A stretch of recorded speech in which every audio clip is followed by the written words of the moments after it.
A few months ago, Henry and I attended his 50th college reunion, and we had a ball. It was a fabulous weekend.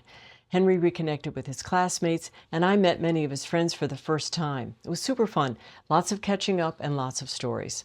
Plus, there were lectures with university faculty, which was awesome, and presentations by several classmates in various fields. One session was appropriately called A Conversation About Aging Well. However, what stayed with me the most was the memory room. The reunion organizers created a small room filled with photographs and personal reflections of classmates who had passed away. Out of Henry's class of 1,250 people, 143 are gone. All weekend, people wandered in and out of the memory room. They'd stop in front of a photo and read the reflections and just stand there. When people talked, it was in soft tones. And I overheard some of the conversations. They'd tell a funny story or about a wild adventure. And they also talked about how their classmate had died and how they found out about it and how sad they were. But mostly, people talked about the impact that person had on them. Someone said, "He invited me to audition for that singing group, and I'm still singing." And another person said, "I'll never forget it. She helped me study for that punishing physics final." Somebody else wrote this: "I came to college with one suitcase and English as my third language. Adam was my roommate.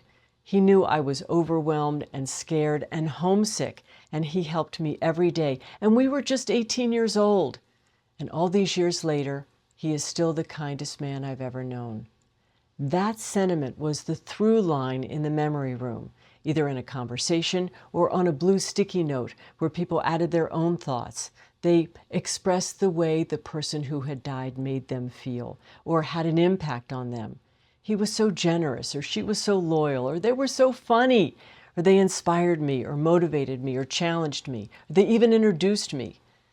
What also stood out was that the memories weren't frozen in college. Many friendships continued for decades. They really stayed in touch. And what was remarkable throughout the entire reunion was that most people didn't focus on their careers. I mean, they certainly talked about their work, which was interesting and fascinating.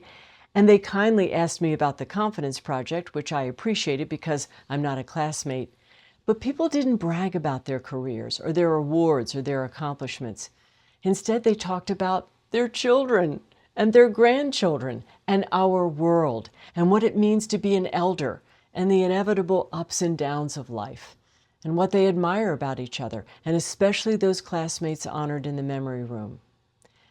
As I listened, I realized that the qualities people remembered most are the same qualities that make great leaders and business partners and colleagues and team members and friends and family members: kindness, integrity, generosity, creativity, tenacity, resilience, and the ability to listen deeply and make people feel respected and valued.